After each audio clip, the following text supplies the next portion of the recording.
el examen va a constar de el estado financiero, ordenarlo, ¿no? Balance general, estado de resultados de 2 periodos, ordenarlos y pues hacer posteriormente su flujo de efectivo bajo los supuestos que yo les voy a plantear, ¿no? Como hemos hecho en clase, ¿verdad? Diferentes supuestos, ¿verdad? Varios, ¿no?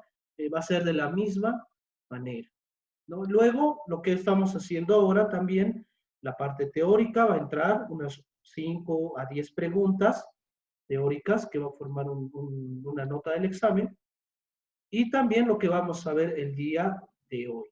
Ya vamos lo que vamos a ver el día de hoy.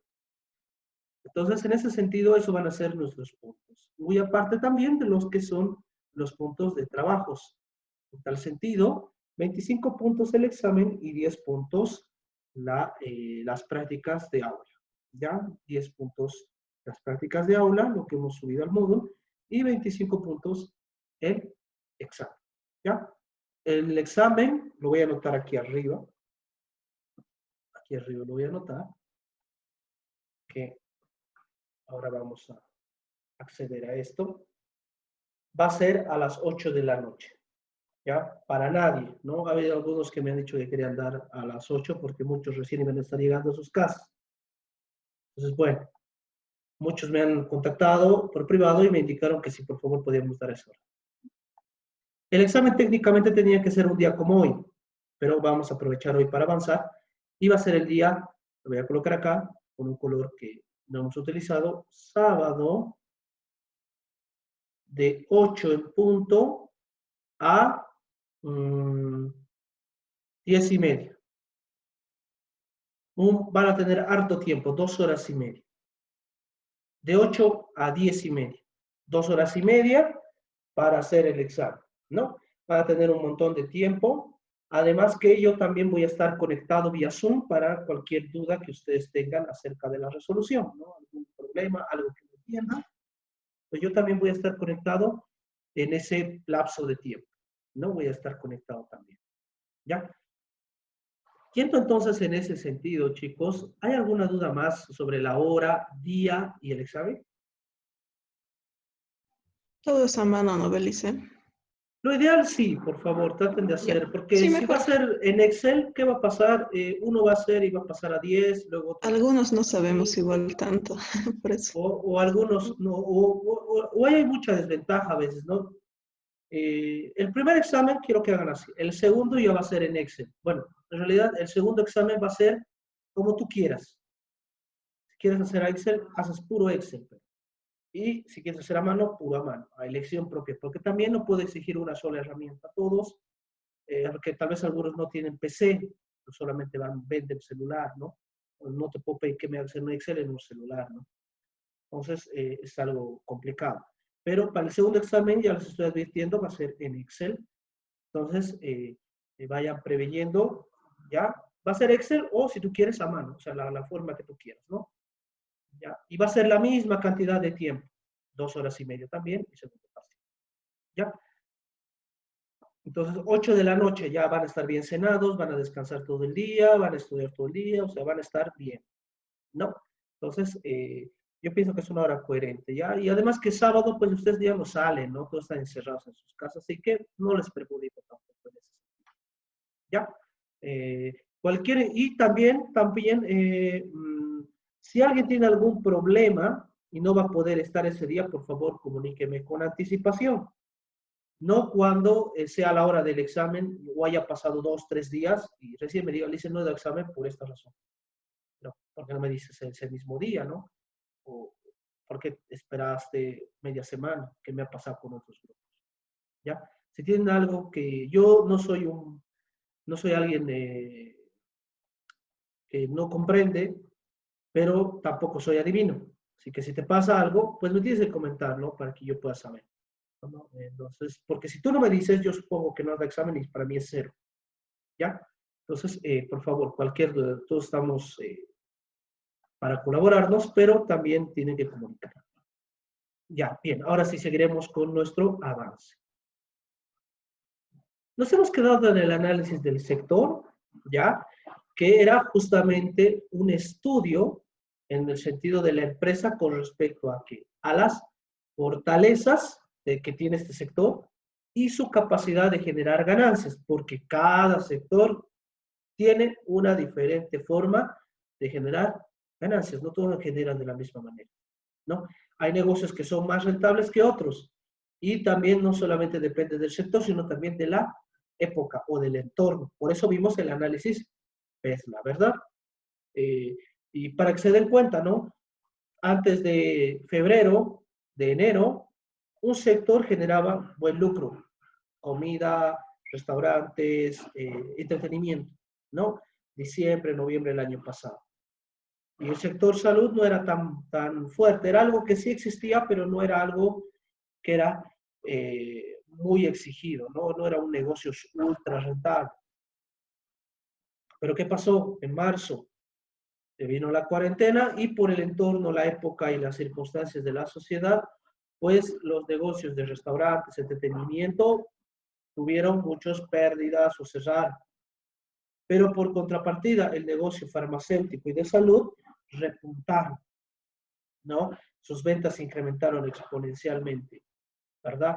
Y eso depende mucho del sector, del entorno, no solamente también del sector, no porque sea sector de salud vas a ganar de entrada, no, sino también depende tu entorno, lo que vimos en el análisis PESLA, ¿verdad?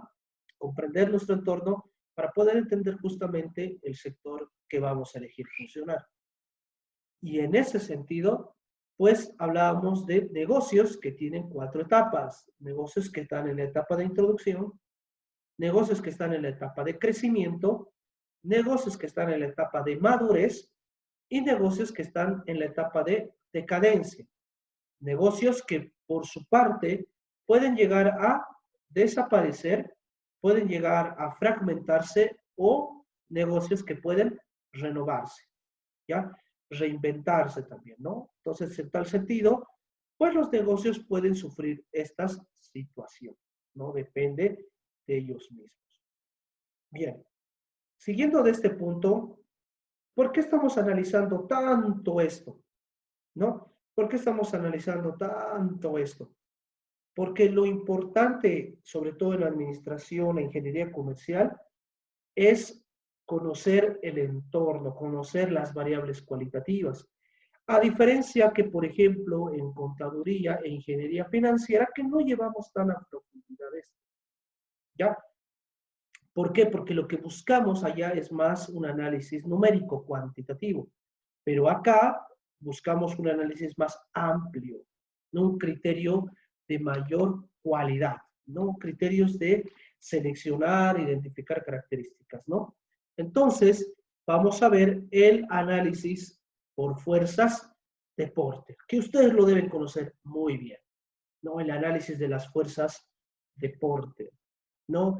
Un análisis de fuerzas de Porter que se basan en 5 barreras fundamentales, que son fundamentalmente las que van a definir el valor de un negocio, ¿no?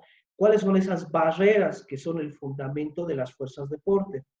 Porque justamente antes de empezar con las barreras, la herramienta Porter, ¿a qué nos ayuda? ¿Quién me podría comentar?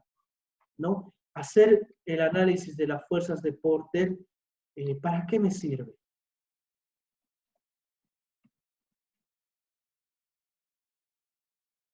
¿Para qué yo hago las fuerzas de Porter? ¿Para qué me sirve esta herramienta de gestión administrativa?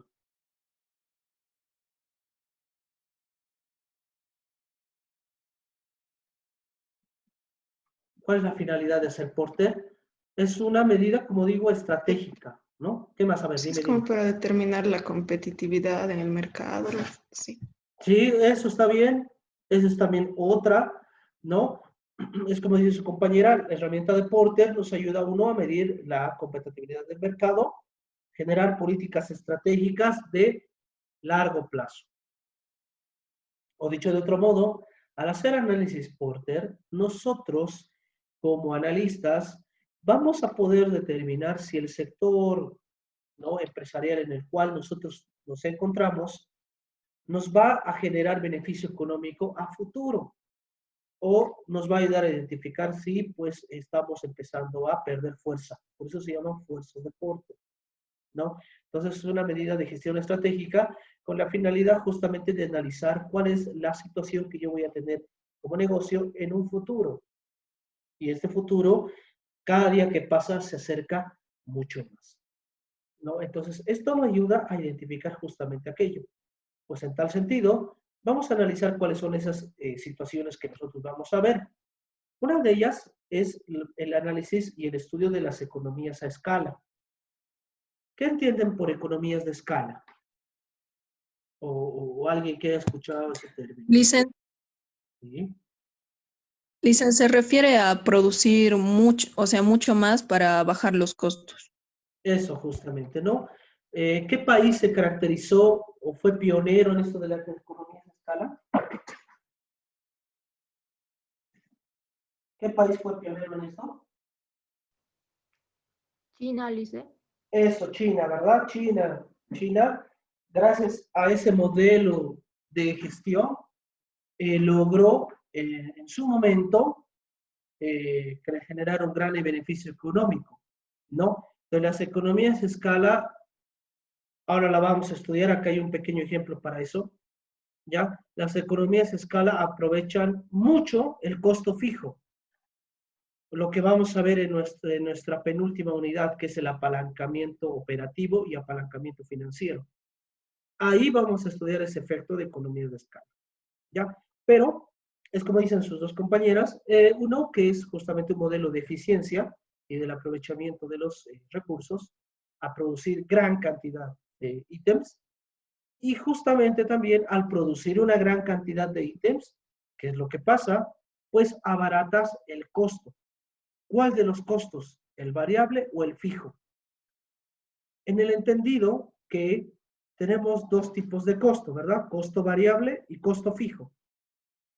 El costo variable es a nivel unitario, el costo variable es fijo a nivel unitario.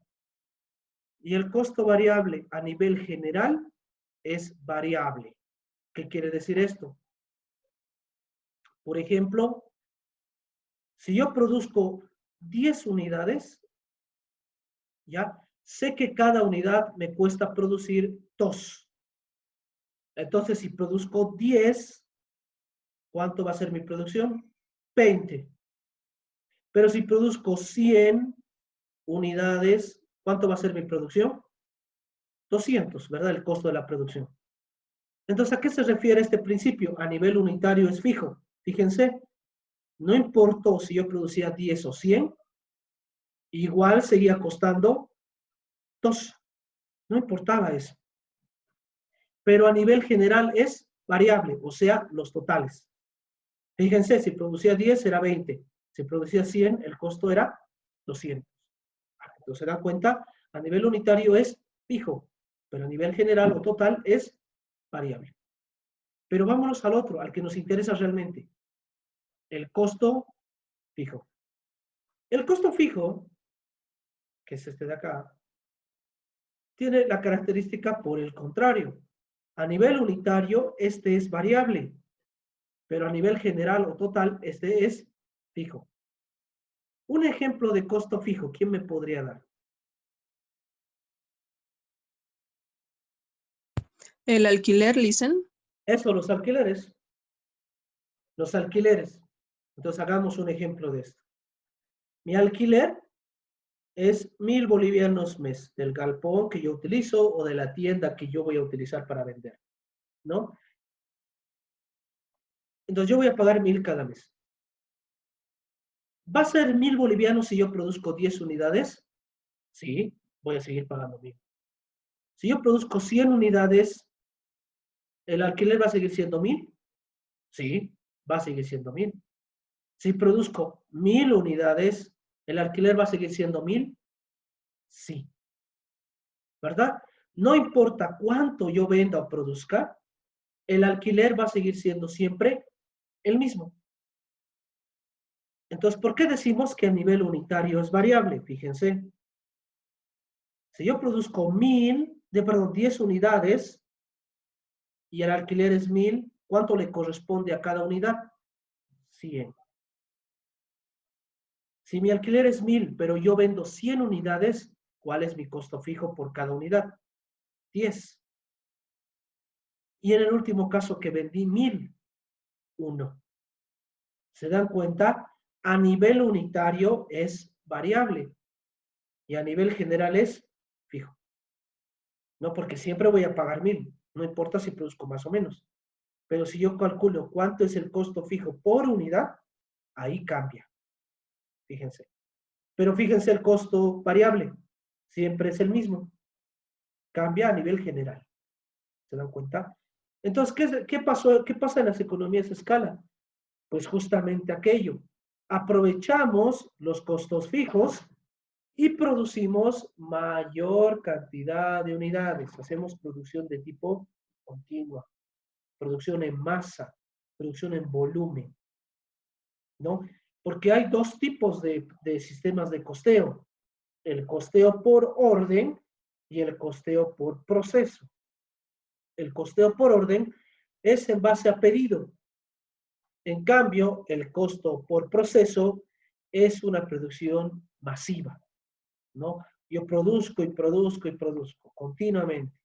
En cambio, la que es por orden es como cuando tú vas a un restaurante y pides un plato de comida y eso es lo que te prepara, nada más, ¿no? Entonces, en ese sentido, ¿qué hicieron en las economías de escala? Pues aprovecharon el costo fijo en mayor eh, porcentaje para justamente hacer productos más baratos, ¿no? Porque no es lo mismo producir 1.000.000 de unidades que solamente producir 10.000, ¿no? Yo produzco 1.000.000 y yo produzco 10.000. Entonces, el costo de la producción de 1.000.000 de unidades va a ser mucho más barato que producir solamente 10.000. Obviamente, el país de China tenía varias ventajas. Por ejemplo, una de ellas era la mano de obra barata, ¿no? Tenía gran cantidad de población y pues esta se instruyó para que trabajen justamente en las fábricas, ¿no? Haciendo esto, ¿no? Y justamente en países de menor envergadura, el trabajador no necesariamente se dedicaba a las fábricas, sino hacía otras actividades, ¿verdad? O la visión también de la empresa, que era diferente, ¿no? Por ejemplo, en países pequeños, la visión de la planta es producir lo que va a llegar a vender, más no. Y muchas veces tiene capacidad ociosa, o sea, no utilizar la máquina.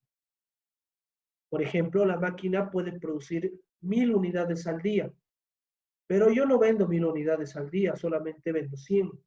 Entonces solamente produzco 100. Por ende, 900 unidades es capacidad ociosa. Y eso es pérdida. Pero en cambio en China no le explotaban a la máquina, no le hacían trabajar. O si era producción mecánica o manual, pues la gente trabajaba, ¿no? Por eso tenían en su momento una mala fama los países asiáticos de sobreexplotación, de trabajo inhumano, en fin, ¿no? Era por esto. Pero eso fue una etapa, ahora estamos en otra etapa, ¿no? Esa fue su etapa de introducción, de crecimiento, y ahora ya están en su etapa que ahora los chinos son los que hacen empresas en tecnología, son una potencia, ¿no? Pero de algo se empieza, ¿verdad? Esa es la economía a escala. Ya bien interesante en ese factor. Pero hay un pero ahí, justamente. El producir en masa le hace perder dos cosas. Principalmente, uno, la calidad, ¿no? Por eso también los productos chinos tienen mala fama, ¿no? Si bien el producto chino cuesta barato, pero ¿qué fama se creó? O sea, es un prejuicio que no tiene calidad, ¿verdad? Tú escuchas chino y ya tu mente dice, no, eso no es bueno. Eso tu mente dice. Entonces, cuando tú tienes calidad y tus productos son de calidad, por ejemplo, son difíciles de imitar, ¿no? o poseen gran calidad y utilidad para la persona. Entonces, por ejemplo, ¿cuáles son los ejemplos más claros de esto? Tecnología, vehículos. En tecnología, pues tú no vas a comparar un modelo norteamericano con un modelo del país asiático, ¿no? Tú vas a decir que el modelo, por ejemplo, Apple es mejor que, por ejemplo, un Huawei, ¿no? Tú lo vas a decir, ¿no? Pero la relación precio es otra. Un Huawei cuesta, pues, la mitad de lo que cuesta un Apple, ¿no? Entonces ya, ahí hay una diferencia, ¿no? La calidad, precio. Otros, los vehículos, lo mismo. Hay vehículos de marcas japonesas, vehículos de marcas norteamericanas, ¿no? Marcas alemanas, ¿verdad? Entonces, ¿cuál es el vehículo más usado en el mercado cochabambino o el que más ven? A ver, los chicos sobre todo van a saber eso. O quién sabe. ¿Cuál es, en tu entender, cuál es el vehículo que más ves en la calle andar? Con la marca que más Toyota. participa. Toyota, ¿verdad? Uy, Toyota ves, ¿no? ¿Y eso de dónde es? chino. ¿En serio es Japonés. chino? Japonés. Ah, sí. Japonés. Japonés, Toyota es japonés. Y si yo te digo que Toyota es japonés, ¿qué se te viene a la mente? Un vehículo de calidad. Solamente por decir que es japonés, ¿verdad? Pero si yo te digo la marca Jack o te digo la marca Chang'an, que son chinos, ¿tú te comprarías un vehículo de esos? En tu mente, ¿no? Muchos dicen chino no, por muchos factores, ¿verdad? Entonces se dan cuenta, es la diferencia. Además que un Toyota, pues una vagoneta cuesta 20,000 para arriba.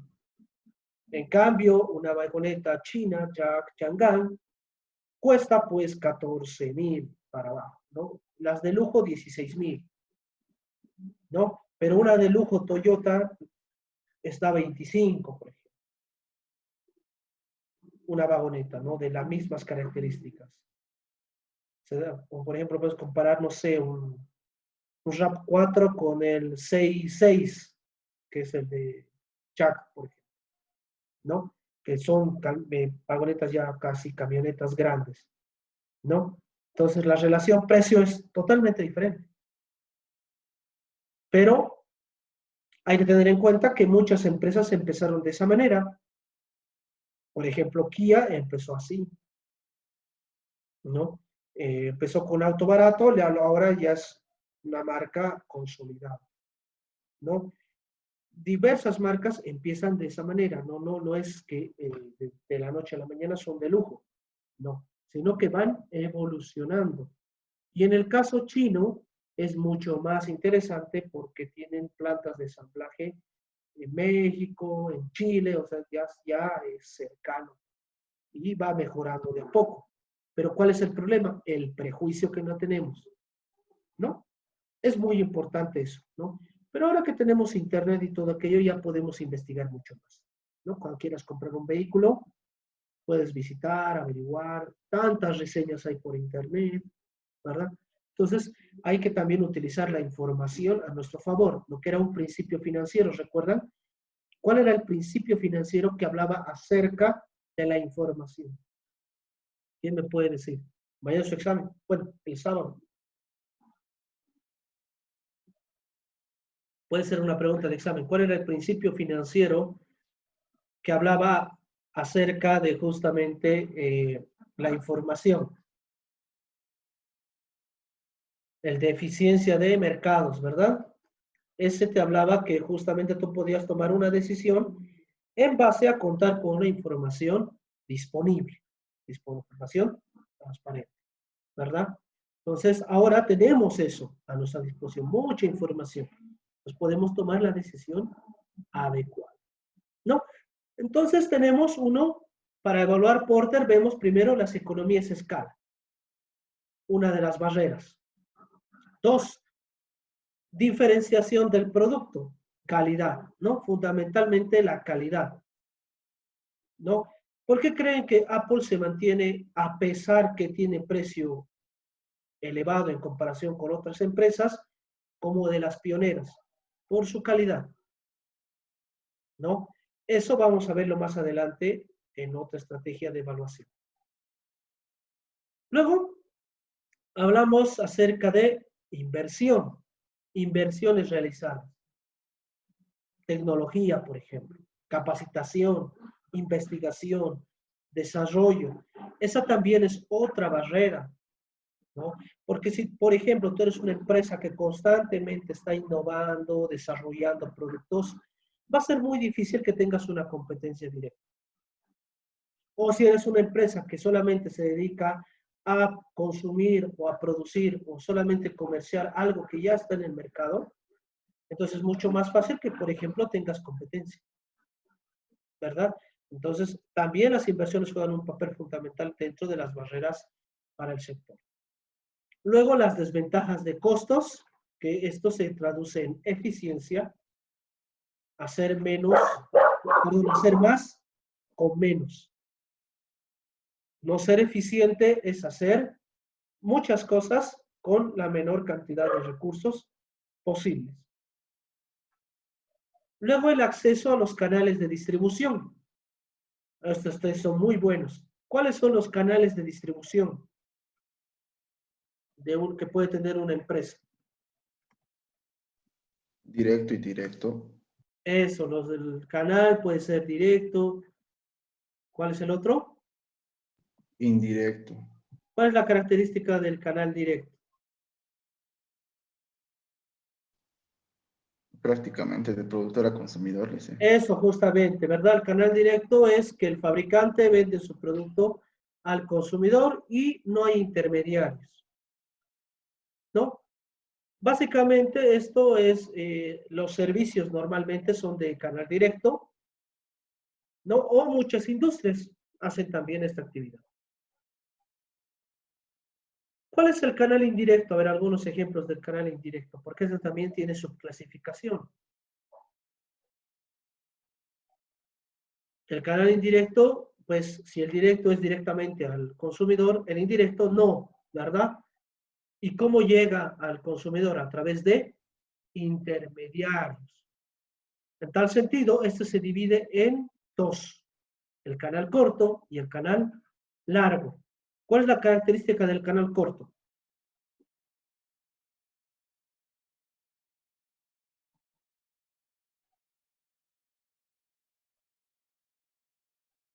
¿Cuál es la característica del canal corto de distribución?